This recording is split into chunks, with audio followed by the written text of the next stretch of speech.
Hey friends, how's it going today? So today I want to talk about relationships, possessiveness, possessive nature, obsessing over issues, not growing, being defensive and territorial and all that stuff. So basically what I feel, what seems the most logical to me when it comes to relationships is that you want to be able to find your best friend who you can't imagine your life without, and that's going to take some time. It's not going to be something that it's very unlikely that it's going to be someone that you meet in high school or college or whatever. It's going to take time, and it's going to take lessons, and it's going to take constant growth and understanding and being able to communicate that in an effective manner to have a healthy, loving relationship.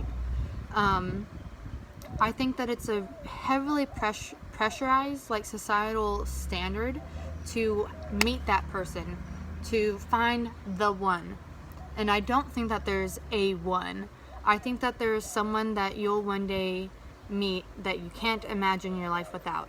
And I think that that's worth the pain and the suffering and the hurt that you'll get from previous relationships in however they come to you, whether it's a romantic relationship, just a friendship, whatever the case may be. So one of the biggest misconceptions that I've come to find just from friends talking to me and me myself, honestly, is that once you've entered a relationship with someone, once you find someone that you're like, I really want to try to make this work with you, whatever the case may be, is that person then becomes your property. That's just not right. Will never be the case. Whoever that person is for you will always be theirs before they're yours. Their biggest priority is themselves, and then you, or their family, and then you, or whatever the case is. But you will never be number one in someone's life. You'll be very high on the list, but it's an unrealistic expectation to think that you will ever come before someone else, like themselves. Like, does that make sense? I don't think I don't feel like I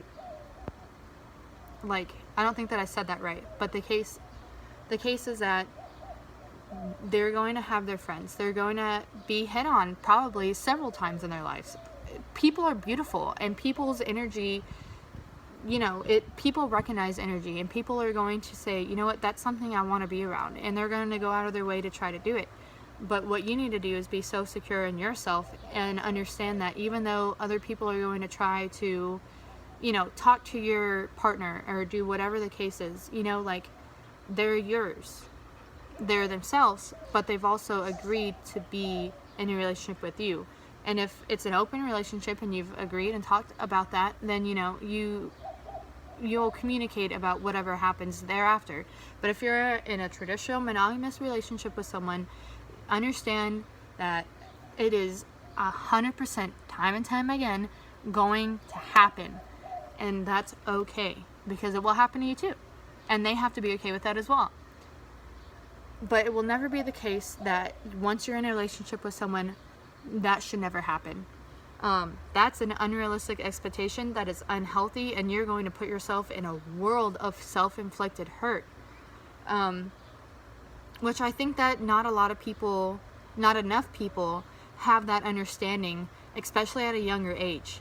I think because we've grown up around our parents or step parents or whatever that case is, that you're going to find that person one day and that is it. You're going to get married, you're going to have a family, you're going to be career oriented or family oriented, and that's the end of that story. But it's not, and it shouldn't be, because there's so much more to life than finding someone. There's so much more to life than having a family. There's so much more to life than all of it. And I think that it's really hard for people to wrap their head around that. You don't have to get married. You can have a life partner, but you don't have to get married. You can have a life partner and be married or whatever and not have a family. There's so many different ways, especially in today's climate, that there's so many different possibilities and outlines, and you don't have to follow any of them, or you can follow whatever you want. But that's something you have to communicate, which leads me to my next topic. whenever you have entered a relationship with someone and you're happy and you want it to work, what you need to understand, especially in today's climate, which I think is something that not a lot of people have the grasp on, is that no, you shouldn't change who you are for someone, but also start to understand and recognize and be aware of your unhealthy traits and toxic habits that we've all learned from different places in our life. We all have them, insecurities and everything, whatever it may be. But know that everything is two-sided, but it's possible to make that mesh up into one beautiful, beautiful relationship, however that is for you. But it has to be healthy. And if it's not healthy, you're not going to be happy. And if you're not happy, what are you doing? You've settled. You're not at the best time of your life. And a lot of people these days get divorced and all these things happen because they've settled and they haven't found that best friend. When you're in a relationship and you really think that you found the one, it should be someone that you can't imagine something great happening with your day and not wanting to call them and be like, oh my God, this just happened. I'm so happy about it. This is so exciting. This is, I had to share it with you. I had to share it with someone, and you're the first person I called. You're the first person I could think of. Or having a bad day and thinking, you know what, I just can't wait to get home and lay my head on your lap and watch TV and not even think about it. And one day you're going to have that, and you're going to look up at whoever it is, and you're going to smile. And you're going to say, you know what, all those other doors that I really wish stayed open, they closed, and I was so hurt and broken up over it, and my heart was just so full of pain and sadness. It happened because it led me to where I am right now. And that, my friends, is such a beautiful thing. Be willing to grow from where you are. Don't compromise who you are. Don't compromise the things you love to do, but be willing to grow to be a better human being. And understand that when you are in a relationship with someone, they're not going to be the same person when you met them that they'll be 5, 10, 15, 20, however long down the road. They're going to change. They're going to evolve. They're going to find different things that they love that they may not have realized before. They're going to do so many great things, or they're going to be content not really doing anything. And you have to understand, you know what, no matter how hard it gets, I'm going to support you because you're who I love. You're who I want to love. You're who I can't imagine not being in my life. And that's a beautiful thing. And I think that that's kind of really worth waiting for and going through all the pain and everything to do, whenever you're young and figuring out what life means for you and what you want to do with that and everything. Just grow. Find someone you'd like to grow with if that's your goal. Be happy and be content with yourself and know that this is not my property, but this is my person. And I can't imagine doing anything without them. And you will. You're going to have your own group of friends. You're going to have your own careers, probably. Unless you go into business together, which, even then, I don't recommend because that's a hard thing to, separate work from life and everything else. But to each their own. It will work if you can make it work. But the thing is that you have to work at it.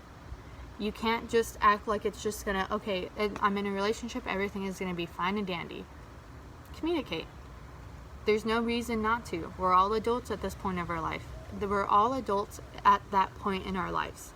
Whenever you get to that point, you will be a mature person, or you should be. Whatever, to each their own, but you should be. You should be at a place where you can communicate effectively. You should be at a place where you can say, you know what, this is what's happening. I don't really appreciate the way that you're doing this. It affects me. Can we talk about it? Can we sit down and compromise? Or can you communicate with me on a different level? Can we do something where we're both happy? And if you're in a relationship that's healthy and there's not a lot of toxicity that's happening, there's just I'm going to try to be the best that I can be. I want you to be the best you can be. And sometimes I'm aware that I'm going to do something that may hurt you or may affect you in a negative way. And the same with me. We can sit down and talk about it. Don't just compartmentalize it and be like, you know what, it's them. I'm not going to change them. I'm not going to ask them to be any different. Because obviously, if someone likes playing rugby and you're afraid that they're going to get hurt, that's something that you have to be okay with. But if it's something that's like they're not realizing that the way that they're talking to someone else may be flirtatious and that's making you uncomfortable or jealous or whatever the case is, just be like, hey, I don't know if you realize this, but like, this is how you're coming off. At least this is how it seems like. You know, what is this about? What's going on? Can we compromise, or can you explain to me what's happening so I can feel safe and secure again? Which is okay, because you're talking about an insecurity. You're not projecting it onto someone. You're not instigating a fight because you're uncomfortable with something that's happening. So yeah, I mean, just be happy.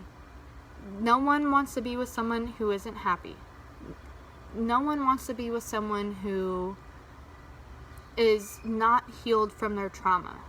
And that's not always going to come out right away.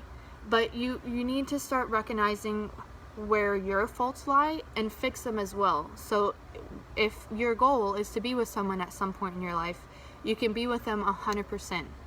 And they can see how healed you are, or that you're making an effort at least. Not that you're just, you know what, this is who I am, like it or leave it. I'm not changing. No one wants that. Honestly, 100% at the end of the day, no one wants to be with that person. Someone who doesn't want to grow and be a better person. Like, what? What even is that anyway? You know what I mean? Like, life is complicated. Life is hard. But it doesn't have to be. You can have ways to continue on and it be a positive thing, not a negative thing. But you have to recognize where that is, where your faults lie, where your unhealed trauma from whatever experience it was. Recognize that. Say, what is making me feel like this, or what is making me act this way, or what is triggering me to have this unhealthy, toxic behavior. Fix it. Identify it. Go talk to a therapist, talk to your friends, talk to yourself, meditate, find healthy coping mechanisms to help you work through it. But work through it. Be better and show love in the world. Who doesn't want love in the world? Anyway, that's it for today, friends, I think. Just go out and love and be loved. And do it in the best way possible. Learn your lessons. Be as healthy as you can. And live your life the way you want to live it. Don't hurt anyone. Don't hurt yourself. Come back later. Tell me about it. Keep it to yourself. Whatever works for you. We're a community. We're going to make it work. We're going to make it happen. We're going to change the world. See you later.